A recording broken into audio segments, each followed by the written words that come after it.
Chibayule voin hi August ni somnile Pathum sang ni som pariat ania kanom na lai mun hi Royek Tourist Resort ania Royek Tourist Resort hi सरकारी न सब तकिन अथुम था आ डेवलप था फिर जिसंग संग अदा जिप लाइन ते पो मुन संग संग अदा शूटिंग चुन शूटिंग रेंज ते then adventure obstacle course जिसंग संग ती तुरखा अदा ते उमाई नि ती चुन इन hemi hi lo in LPS special report zone thati lam khan kan buat sai to khami kan han ti chu atang khan ani mai thaya lo tun pung hle maya alom lama kan ngaya amaro chu kan sul nu hi mu reom hle maya muntin maya bollo kan chop ze zui maya bollo bom liana kan chu mai don ni na langa hengte wang hen voina hian itlo le lok teng kan tia man lo tak chungin helai mun hi kan thleng kha ania mun tam tak kan tlo man kher lawang amaro chu bollo kan pai dan mu mal lo le fellow lutuk awang hian heng kan hun poimo te hi kan ti borbangin kan ti lang moi lo hle moi ani ti kha boina hian ron tarlan kan tumpa dona chuti rual chuan he ta kan tlo ngai lo tlang kan kual chowanga tlang te kan chuananga chutiang chuan hun kan mang don ania helai te poi han hoivel taila mani loka helai thok tu ten an lo ti fel fai an lo char fai view to na chungin hei bol hol tam hle maya kan lut kual chin rim rim teng hei helai te hian hei kong sira hian in ti hian bol ho hi ti hian kan vom thazel maya hei ti hian bol ho ni char sen chi pon ni lowa tin kan char zo man do lo rim rim ta hei polythene atam em maya ti chuan hela hian angkul chip kor hei tenga te hian oma pir chuang lo tai la hei ti hian in mun tin maya hian in bol ho ha kan the tharingot zel mai ni in alang ta ti chuan hei heng lai sir te po hi an lo char fai nual to nual ani zuya atam em mai ni hei thil plastic toy thailo thil chi sang sang hei helai phei chuan hei zu botol ruak ta hian tian pai thatop mai zela helama hian hei kan thil in na ruak khatiang khan hei atam em mai ni heng hi ti lo top turania a chan chu hetia tia kan the dar mai chuan hei hian environment na sa takina khoi chia leilunga ti chia tin chu ba ga ti topani tin heng tourist resort kan nei Royek tourist resort te hi Mizoram a chuan kan mun poimo khozin rampon lamatan local po kan khoi deuh nge na mun te ania chuan hetia bol ho kan pai mai hian kan ramtan poi kan soi ani mizo nam kan timol photla tani ti kha war takin kan soi duwa kan chho zelang hei helai po hian kal thui ma pon bol lo hi tam hle mai ni hei ta hi chon bol lo bom pakha chun lo da ve nge maya hei bul vela hian the thavek mai ti hian hei he ta hian a topani mo he tiang veli kan om dan ne khu lai de hona dar thanei loi mai ni cigarette bomb ruak te tin nge ni eng drink ceremony khatiang kan ruak khatiang te po kan the thazel maya chung chu thilom dan ania hei mun tin maya hian bol ho toi thailo ti hian char tur tam em mai ni hei char sen chi pon ni lo pon ni sela kan kal chho zelanga bol ho hi mun tin ati hian kan chop zai zui maya kha tu char faya nge kan ti khangai tu tham fe atling ani thil reng hi mi zo te hian hetiang mi pui van tlang thil hi mani tangin kan en thiam lo hle maya mani compound chunga hetiang kan pai dar ngai der box si lova mani in le lo le kan compound chunga te hetiang kan chop ngai mi lo ani tiro amaro chunga ti ta hen ten kan chop je zui loi si kan ti chuan kan tangin hei kan en lovani ani le tu ta nge niang tita ila itani katani bokani kan ta ni hi hriatangai ni chuwang chuan voina hian kan thayang chin kan fang chowanga thui tak kan kalman kherlo mai thei hela hian awareness hi kan mamo hlen in kan fia chutiang chuan voin report hi ron buat sai kan tum ani hei ti hian mun tina hian bollo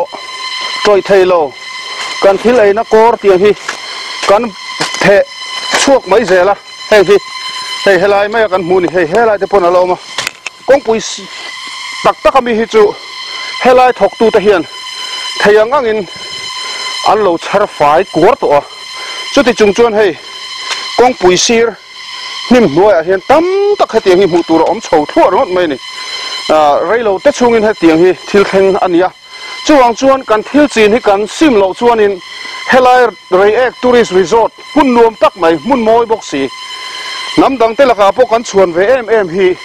bol ho bo ma kan chu mai don ni na lang tlat mai a chuang chuan tran kan la ka ngai ni mitin in tran kan la ka ngai a helai hian ei le in tur kan keng lu ta ni pon atak om arit zok alian zok bok si lati thep thei lo kha tiang kha kan aklut chho thei ni chuan kan ei na nu hetia han hloma tereu te chang thei to mai atak om to lo zang zok bok si a let le mai bol ho bo ma da kha kan har sat tlat reng mai hi chu a zia lo lam deuh hlek ani zir tur kan nga khop mai a hei he lai po hian ti hian heng te ti hian han bi deuh chuan in mutur tam mai ni ti han mun tin mai a hian in bol ho hi ti hian kan the mai a ti hian hei ti hian heng ho hi ni ta ni he lama te po so na ma hei char sen chi po ni lo ani he lama po hian om mi te ti kham khop mai chu tiang chu thil om dan ania wangin voina kan program lo thlir te thalai bik takin helai lo thin te kan in siam thatangai khop mai kan kal zelang kan theyang angin kan en chho zelanga hei surgical glove te po ka bun phani bol ho tam khop mai a pui khop mai anga ti hian kan pai o ka ti ni hei ti hian hi ti hian kan pai zel mai a kan the chuak deuh zel mai don ani ka theyang chin chu hei ti hian helai hian heng hi kan bol lo pai dana ni tlat mai ati khan tam em mai ni hei he tiang vel hi ni a tu chuan hei helai po hian tiang hi ni ta ni mun tin mai ani ang po ni sela kan char zo seng kher lawang atamani he sir tu khi tian han ani la he tiang bol hlo hlir mai mun tina khan mu tur om ringot maya hun rai lo te chung ani he tiang em a che bol hlo nam ni hi chu kan si mangai a za thak ka thian te hi kan in mel khiat tir ve phim hrimang cheunga hei mi fel tak an ni ho hi an ni hi reak mi le sa reak khotlang khoi tu te an nia pusang puya ania john opia ania pumaka khading khan a mania po report kan ron siam ho to ani hi helai reak tourist resort en kol tu te itimayang heta hianin nge ni society kan tiam kha reak lang tourism development bot an tia chung ate po chuan mitang kai tak ten ni hloma ti chuan hei thlenga ani he ka thian pa ani bai kon lama tanga ka thian pa lun ania ti chuan helai reak tourist resort he ani hi in charge ni in helai hian a thut chila a chen chil mia chu tiang chu ania an cottage te tin an restaurant te le khatiang zong kham khwal lo dong song tu le lo en kol tu te jing ami ne poni se ni ho hian kan han kal ania kan chho zelanga ni point ven nga khop mai na kin an la soi ve tura te po ngai tai la he lama te point han khek ve him teng din na piang a khana ni mai ti hian in bol ho hi kan pai zel mai ni heng hi ti hian in heng hi a toi thei me lova kan riat tur chu ka soi fo thina hetiang bol ho mineral water bottle ipainan hian second khat hun adwani ma se hemi troi ral tur chuan kumi sang khat chuang adu dai chuwang chuan kan ngai tu na kan siam ngai ni kan leilung kan chen na leilung chezel tur veng tu tur chu tu na omlai mek he khovela om mek te kan nia mo phurna kan nga hle mai chu ti rol chuan hetilai resort big thei hi chu kan nam dar thalang pakhat ania chuan kan uluk hle tur ani ti kha ha soi chole mol mai nia than hem ngai thil thu nia tong kam kan lo thiam lo de hle kan ni pon min lo kha thiam turin kan ngen cheu ni ole hei kan hu angin he tuna kan mek na la hi re ek tourist resort atang atlang pan chho no kong khania kan kal thui lo le kan kal china pha pu wana ron ti lan tongin bol lo eng mo za thi kong si ra oma kan thil le na kan ken chho hi kan ei ro hian bol ho ni ngal zel mai sia atak om lai po kan ken pe chon a ru nu hi chon ken ol sam le zola thale zel la khulai tourist resort vela khan ken thale zel la chon o bol ho bom oma kha e helai bol ho tur ve na thatak ni ga sia tinai re tlang nuam kan te e la tak tak teng teng kan pana kan limpuye mema amoi tak takin thla te kan la ma sela re ek ta na atlang ta na kan ti ve chu bol lo nu che hi ni me ya du to kin kan enjoy kan ti sak ve chu bol lo nu che ni hei kan en fi anga ya khopu ya tang aizola tang te mo mun dang tang te mo kan fa te kan u le nau te mo kan thien te re ek kherlo po mun danga picnic la in ti limang kalchon bol lo va pai mai mai su ti hi in thil ve kila thain ka sia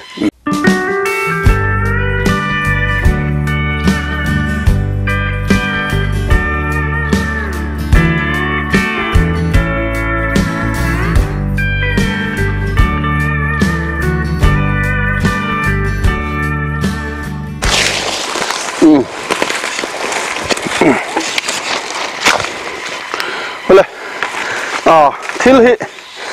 han mu chiang tur chon lu chil deuh zel la nga ya kan lu chil deuh zel mai nga hei ti hian ti khan tam mai ni hei ti hian hei hian char sen chi pon ni lo ya bol lo tam ani khatiang ham hun tin mai a hian in kan the tharingot mai hei helama te pohina ni vek mai hei han en taila hei helama hian o puma khan serve chinte kha khala ma kha ti khan hei heng hi ni kan chet dan chu tiang hi ni ta ni tamem em mai ni ti khan mun tin mai ania chakla ma kan pai tho bo kha thangla ma kan pai tho bo kha kha tiang kha thi lom dan ania hei helama te po hian o polythene trôi thay lâu khát tiếng kha thì hiện gắn vỏ dar đều mấy mấy để dễ là bọn xe cao dễ lắm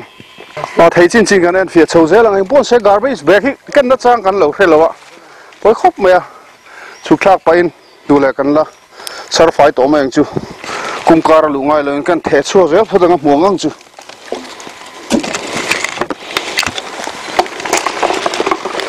đi khan anh dễ mày à tlem kan han tol chole kheta hela hian family picnic nge ni thian za ho picnic nu ma tivel hi ni hey this poplet ta hian roya han then yom ta kan hi he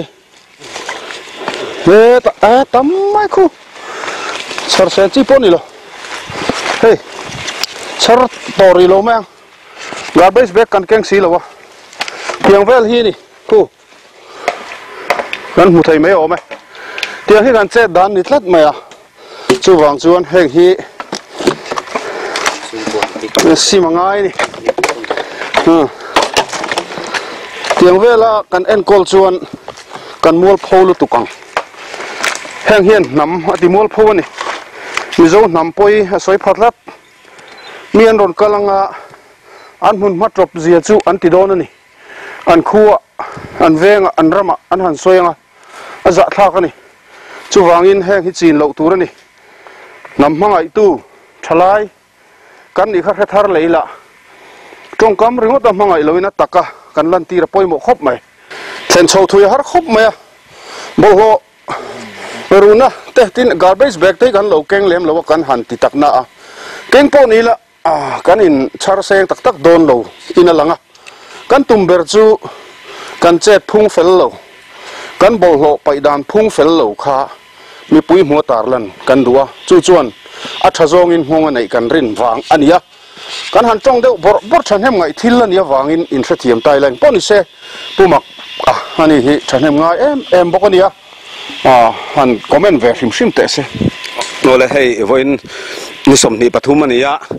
LPS lama train puwana athane ngai thil tuin jun thathir lampang khan LPS report ron siamen tilai tlang mun ma te nuam lai le kana set ro pu tak tak te I miron tar chu sak to khang wang te pok khan khual kan luna tlo tu wan tama amaro chu mi alun na chona kentel chu nom nok ai tam aron punbel me kania hei voin ni somni pathum hian chu mi vela wang chuan ani in amo phurna ni le thanem ngai thil tuin aman longkal top maya hetiang bol lokan paidan chung changa zoram khowela zaw zo awareness nei duin ami mal thanem ngai nain aron kal menia chuan keini hetilaya board committee le athanem ngai zuaken kan lo troi om venia nia kan hriat angin I bol lo hi I kan pai seng sung maya hei thanem ngai in hatlang ten kan han paya man ni nin hi khat kal ta po khan kan han thian fai ma se tiang hian kong sir le ma kara chuan kan hule ta treu maya tiang zel ni chuan kan re ek tlang le kan tourist mun I zoram khovelang poa kan mun thale khopitang nai te ni si chen na tlak manglo khwal dang le fok o tlo tlak manglo le tourist foreign tourist tan phei chuan in ten oma kan chhuadon ni na langa chu de wang chuan hemi puwan thanem ngai in tilaya report aron siam te po hi alom kan tia chuti ruale ro chuan kan bol lo paidan kan the thang dan te systematic to leka kalpui dan ero hi chu board committee pon hei rel me ka hei naktip kar le chhovel me hin chuan in entry te siam in ta chuan hemi mun min hlut puya min ron tlo tu te pon kan dan le thupe te min han zom saka kan ta vekani kan tan vekani ti ria nuam le midang te chen tla le kan tan poa chen na tla le tlo man la ni zel turun siam turin I helai ron tlo ngai hlutu te kan han in cha boka voin ni hetiang ang report kan han siam thia I thanem ngai ta kan ron thopui tu puwan chunga po lom tu han soini asira hanan thek ila tihen utur dam khop maya mitikam hei kuba phun te po hi heti pai mai lo tur hi ni atoi thai lo hetiang hi kan ein hem sia kuwa phei chu mi zo phei chon khate kan the mai chon po ya soi pha kan hei bol ho tam lu tu hei tang la ma po khuan khu enge ni coca cola bur te khatiang kha hei kan ruok la phei chon lion ani hi hei ikhan hei he ti hen botol ruok hei he ta hen ikhan ni vek ba poni sila heng hi char fai tur chuan in at hemi kong sir ton a hian som thum rol kha tian ti phei so ni lo phei chon ni leng char tang om dona chu tiang chu kan hi khat chung hian tiang hi thil theng om the ni hei helai hian hei bolo nim kara hian tam em rot mai zelo khop mai kal zel photang bolo kan pai dar ani satli alova achi mom zong in kan khosatel boka thren khat chu hei helaya thil tar hi ama mai chon atlamia inari nom lo ni reek tlang bong fairo wayame reek branch ti ni mela ti hianin han tilui chal du ni engril ru nge kan putang o ti kha ngai to tham takatling ani hetiang ti du hi kan mu chuan ze pui ti tret po tulin alang lo khotlang khoi tu te le hetilai tlang en kol tu te hne na po sil mai zel khat hat mel katia bol ho kan pai du da hi chu thu ran ani ya hei hi thil poi tak ani rolin hetiang ti du te kan lo om zel ani helai thingkunga hian bol lo aboma ipai awang in kan lo me ti weme reek branch an lo tarwa maya bol ho hi aboma kan pai chiamo ti kha en lok ten la hen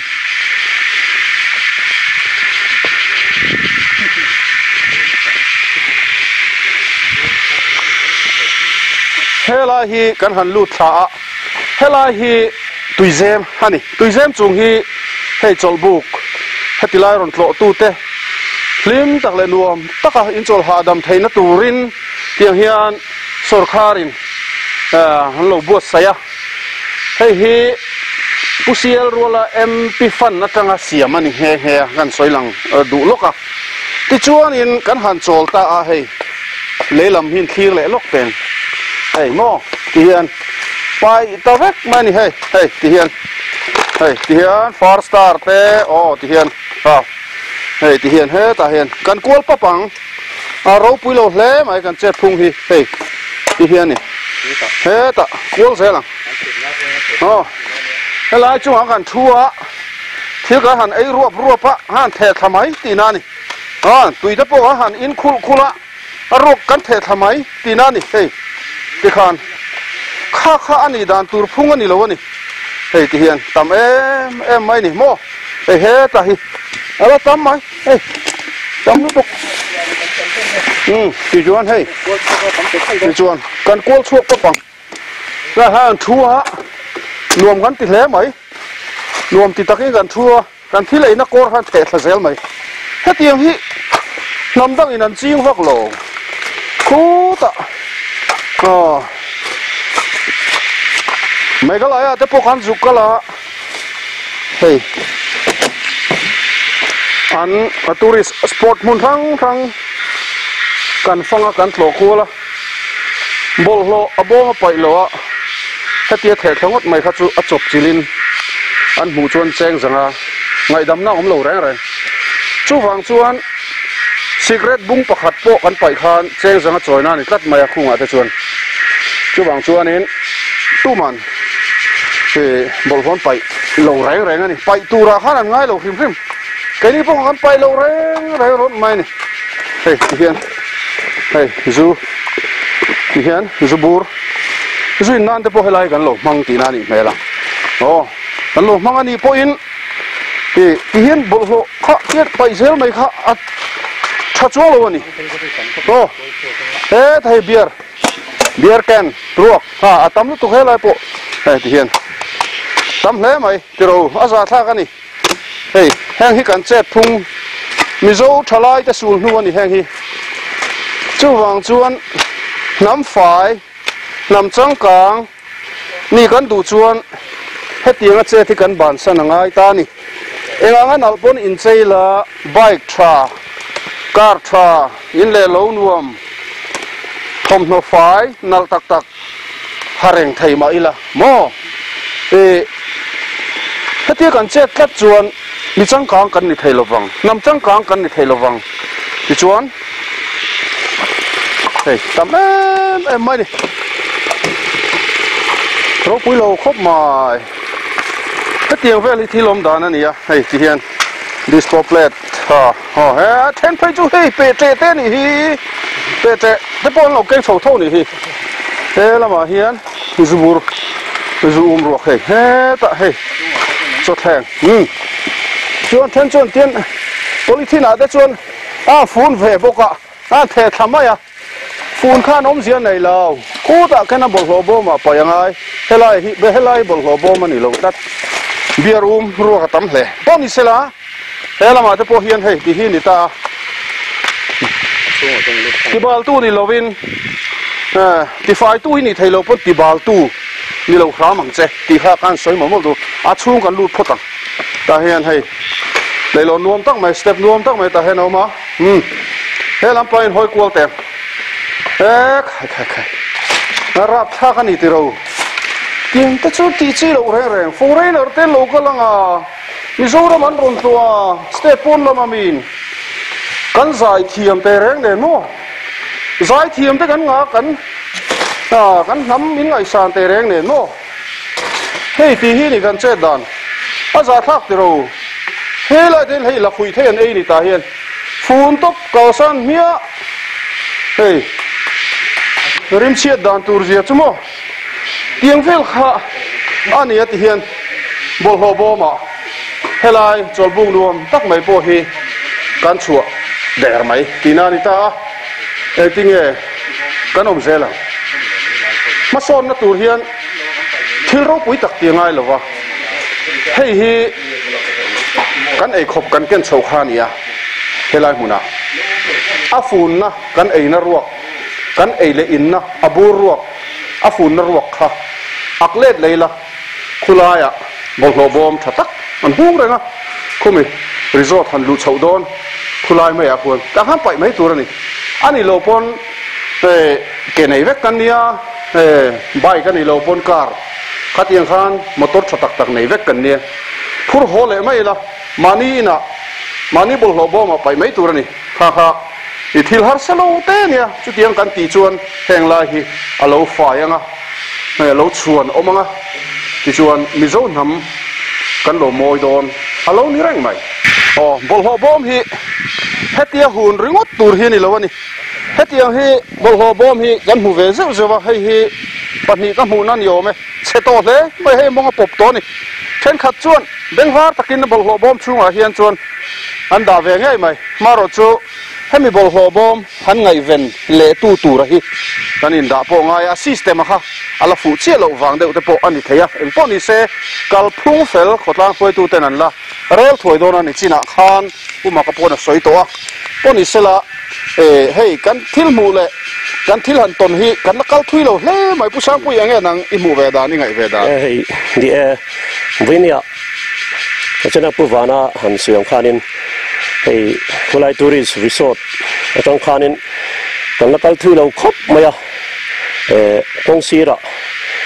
kong khang le kong chak a bol lo chanem tak le teng khanin karon mu chawa akal po angkal chak le thelo ni bol lo wangin kan mu nem wang khan chu amar mut khan om lo ni helai re tlang klo tu te le helai huna rongkal te na kan pai ania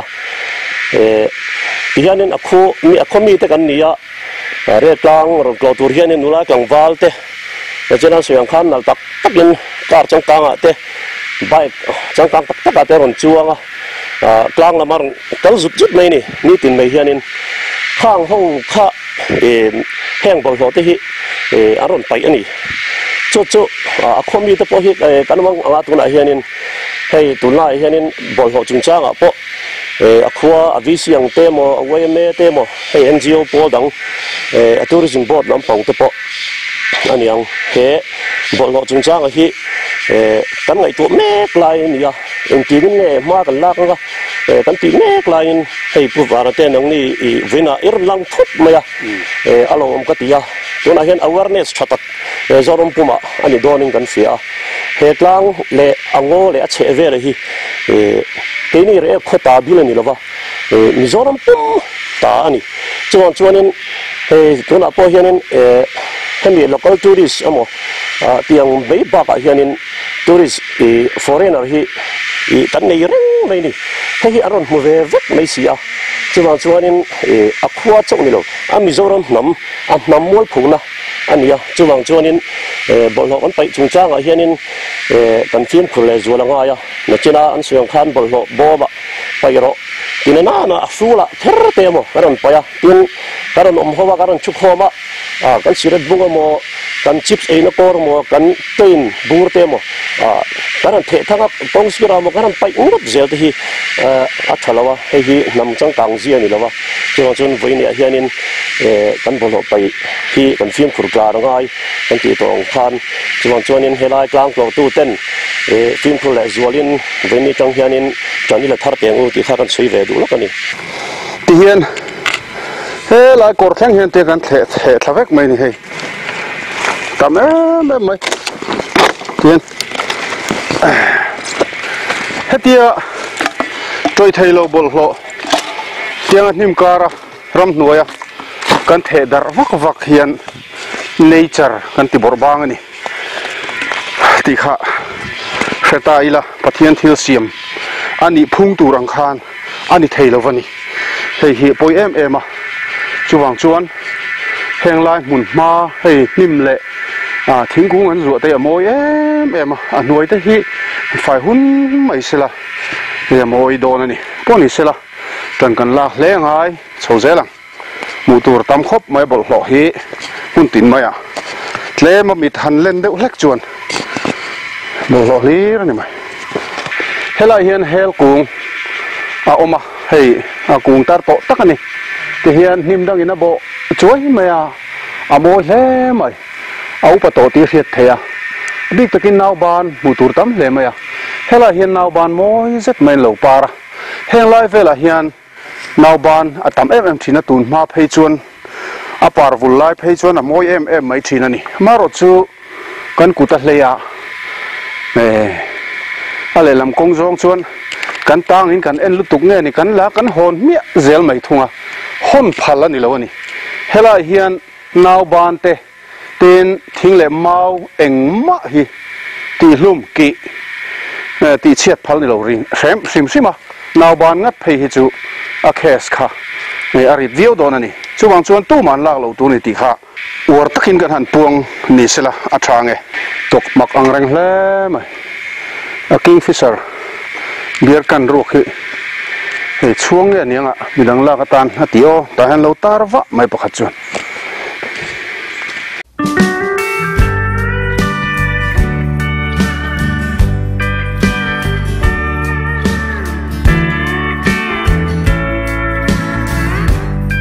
kan kal zela hela hianin puk nuam em mai kong hian pal tlanga he puk hi puk ning anei em kan ti anei oman soilo tlat mai he puk ro pui zet mai ta hian omani tun ma chuan hey ten lai vel hi sava in buchena nan mang thina vamur an tam em thina ni heng la hian amar chu mi hring kan lo tam zela ti hian kan chil phula chung sava te chu pu turan om talova alung hi hetia a khuar chuk mai hi sava te na an han chuk khuar ani reng lova nei charina ron siamania a hlutom em mai ni lung bang hi ti moya ati dang lama pian zia kha heng hianin pu khiti moi ni le poni sela pu ga zawa nuama helaya kalte hianin chol nan ten mang thina maro chu kan sul nu bok hi in bi chiang le lok te oh hei mo ti hian polythene ti hian hei ta hian tam khop mai ti hian hei botol ruak eng mo ni troi thei lo le mai ta kan bom khom then khat le ma thanem ngai devin halral an lo tum venio tania kang de sul ni na langa aral theilo hetiang hi halral mai chi ni lo oh chu tiang chuan hei a thang lampang te khu han en tai la khu bol ho lir ni mai ti khuan heng lai jong song hi bol ho painan kan mang ta ni tilai kan puk mo em mai kha kan ti mel hemani he thianin en chozel te he lai hian hei mei te pon chemani hi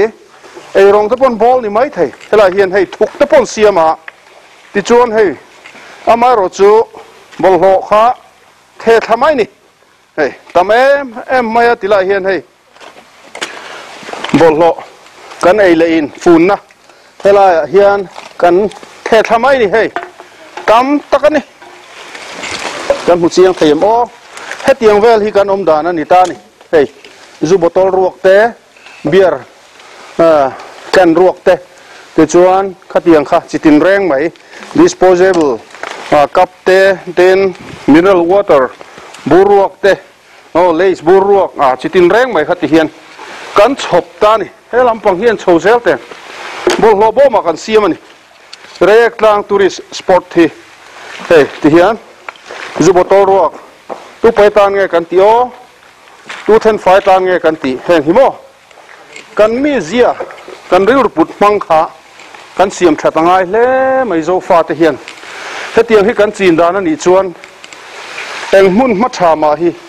nei ve tlak kan ni don lovani ti chuan Rajiv Gandhi Stadium te po mania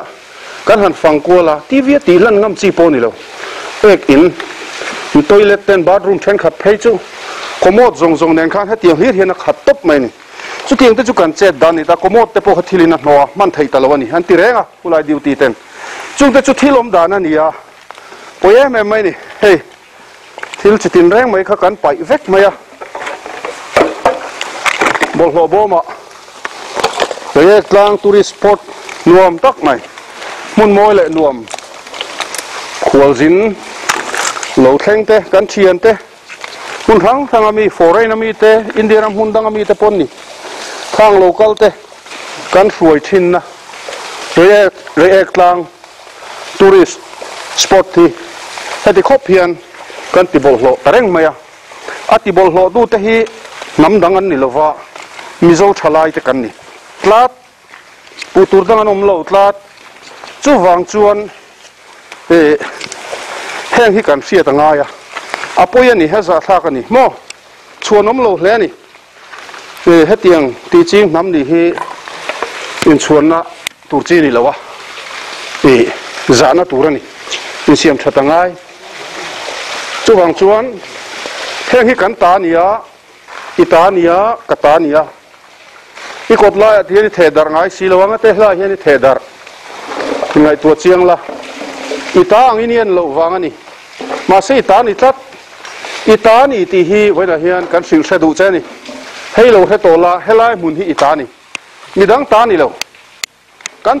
chevela asami ho ta po ni lo bengali ho ta po ni lo mizo te ta ni hei hi chu wang chuan war takin kan soi du ni aza tha kan ni hei hun tin reng mai hi tiang hlir hi ni mai ngo he tiang hian a khat ta vek mai ni mani loka helai rei ek tlang sorkhar ina develop dan te kan tar langa ti chon hun thang thang kan tloa khatia kan han tilan nu loka han tlo tu no pung ta hluai maya chumina ra chu chu hei hi ni tlat maya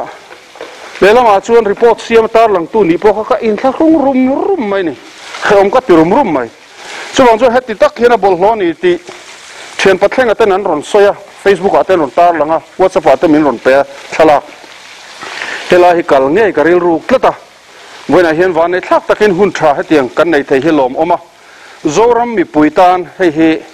inzirnan mangila thanem ngai thila ni wain kalo tong na de ulekam kan lo comment na de ulekan ipon in riat thiama ti la tu tama khami malin huat kan nei lawani amaro chu kan zia kan omphung anol pui ina thil bol hlo kan paidar dan hemi zethalo taka hi chu anol pui na kan sim angai ti lo angai ni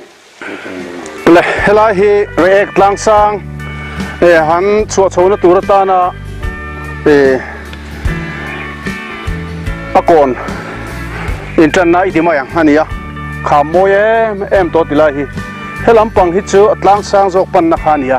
ti chon helam kan ding lam pang hi anol puina kan tlo vak ngai lo mun khania helam pang hi kan tung tum chu kan zo ve thung don ni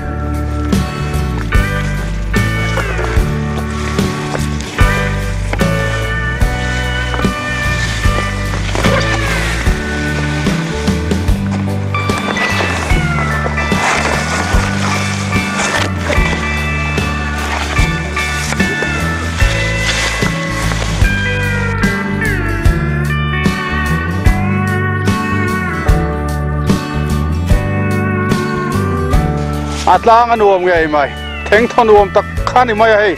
maro chu hei chum lei vak ron to chau zut mai thang lam tang kon draw na tha lak kan chak te reng nen kan la le thei don lo ni te po hian langa helai tlang chung phaser sar tlang tiam lai hian hei lung that takin an pha hian kalna nuam tak mai a oma phải ta vek selang chuan kang fai selang chuan helai kal hi chu mong za oi theyang tiang vel chu ne tilai hi tlang hi siam tha khop mai an vei lampang hi chu kham bir thalu tukania tlak chuan von tur wang viau mai thein liam thawang ani ma chu wang chuan hei tin khurdeu taka kal te po angaya step pon lo siam tha he mai lung pha tha tak mai ta hian kan nan nuam takin an lo siam ania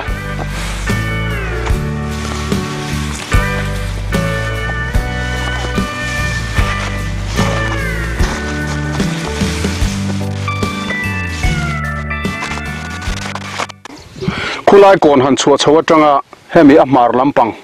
chua chawa ding lampang tlang chho hi lo nuam em maya ti hian he tin atlang dung he phei zela chuma tam em maya mu hlei thei lova solai pi loka son lung pher zau em maya oma thian zo hawa ten than kaya han riana tan po nuam faran mai nia theng tho nuam em mai ni ti chon hela hian kan thlanga hian han hoi thlatai la hela hian thir ban lian pui mai hei a in phuna pani ti chon athlang jok khu so ta hemit atlang sang han chuan chho tak ma mun rem lai dewa tang khan hetiang ban tho hin phunin zip line ta hen an ron thlung ta ni zip line kha ta hen ron thlung ta a thui em mai hi meter za chuang fe chu ni mai thei ngô pui chung a khan he te ron tol phei char tur ni ta ni ti chuan in hetan an ron thleng ta helan ron thlen nu khan a tol let le na tur hi ta hian hei a chak zo hemi keima ni lampang helai hnai zo ka ban hi lo om le ta hemi mang hian ta hian zip line bok khan tian tol let phei le tu ni ta so ta khelaya an ron a chak zok kan ti khami han thlen chom ha loka khanin he tiang ban tho hian phun ta tol let le na tur ni o helai zip line hi hei india ram hun thang thanga zip line hi kan munual to ome he tiang taka thui hi mun danga kala mungai mi lova india ram record tling hialang em o ka tia an siam zo hlan ang ha le lom khop mai tu na hian an siam zo hlan han tilan siam zo thokhat to amaro chu tilaya a han oitran na tur ta na dokan te helayan ron thlen pheya an ron tum na tur khatiang do san do kana te kha an la vualo ni na langa tin chu ba ka chuan hei hi a contract tu te hian sarkar an la han over lova chungte ni wang bok chuan tuna hian mi pui wan tlang ta na han tol le han chen chi khala ni ri lowani helai min lo troi om tu hei kan thian te opie te ten pusang puya te thenga le pumaka te an chunga lom thu kan han soya ti chuan thanem ngai takin tilai min fan puya fan zo vek hlei thei po ni lova thilai tlang chip mi pui wan tlang nol pui han thlen thin na phei chu han thleng tai la bol hlo kha amamak atam mu tur om ngei arin oma tuna kan han kalchina ringot po han khatiang kha nia chuwang chuan kan chet phung kan film khuranga ya hei hian nam mel atibal phatlat mai ni ti te po kha kan ngai tu thlen angai tak zetani imponi sela opia atop kan khar don to mai anga a soidu zong te helai sanitation chungchang atemo tilai anma ni khotlang ina hemi chungchang an veina te amin han soi chu sak turin kan bei sei ve lok teng opia ola puwan kalome nei vona hun thatak mai kan nei ho theya miran thong deuh thut maya in ready man lo khop maya maro choi kan theya garan fangkor ani a masai nin chunga lom thu kan soi masa ni se tho ome ere ek tlang bi khe abol lo to khop maya post sang sang te bo kan lo mo Facebook a tele mun sang sang a te po media te chak maya atlang a hi kan rowa kan duat mani maro chu atlo tu te hianin hemi bol hlo song bol dana hian du thun sam lo dewa helai ro hi chuanin min en kol pui turin kan in ngen duwa bol hlo hi mumal takin kan han siam thei hri lova chan chu he bot a hianin thale lampang maya chuanin get entry te siamin lu man tele engkim a formation dik takin ti kan tum to a chumi ma chuanin ala bal hri deuh ani maya engponi se chuti kan siam fel hunai ro chuanin mumal takin adan le dun te kan duanga kami kha kan guideline le po khamin zom sak turin kan som lok bok ni ta se tho me ti chuan a khotlang hrim hianin a kho chung hrim po khu kan en call fa maya tun nai lok pon kan visit ke hroina in bol ho bom lian somnga vel te kan hung dara jon section OM section tina te in thren darin tiang khan ma kan la a finance takin kal pui me kani chu tiang ani mek lai chuanin kan na khol tha te hawin helai hmuna kan na tho mek te minron za saka a fel fai tak le hemi bol ho bom le avel te po minti fai saka enge min en kol pui turin kan du tak me chuani chuan voin kan special report kal tlanga kanan cha duwa chuanin here ek kho hi here ek tlang hi kaimani re ek kho mai ina kan en kol the ni lova mi zong kan zoram mi pui melan na ni awangin kan tawa kani ti heta ila ti chuanin he tlang hi kan en kol ho thei do ani ti kha tlang tai la kan du ani voin kan LPS special report hian atha zong in ngong ani nge kan bei sei tlat ani atop nan han soile lokila helai mai ani lova helai rei ek tourist spot mai ani lova puipun na mun reng hi mizo te hian kan ti bol hlo thina lamwal ani amo Rajiv Gandhi Stadium ani amo ten hetianga tourist spot kan nei na mui fang tlang te tin heta wantong khotha mun ma thlengin ani vek mai kan chet latna kan mun reng hi bol hlo ti khan kan pai mai bol hlo bo ma hian kan siam deuh zel mai ni hei thilpoi takania mizo ten mason na tur tam tak kan la ne ni ti hretlang le taila a thome ole khati chin kha LPS special report karam bo sai thei chu nile phot mai te se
he program I in aron khen tu te chu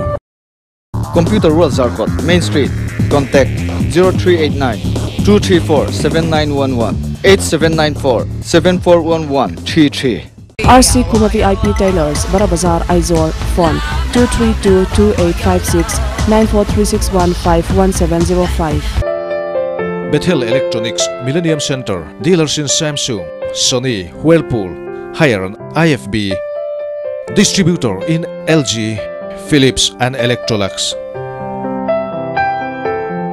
Nurandor Venge Role, Johnson Diesel Sales and Services, Bara Bazaar, Aizol, phone 2317-678, 2317-635. Authorized distributor for LG Omchon, D3 Business Enterprise, Ramhun North, Ian Chung Moyle in one, LG Nengay O.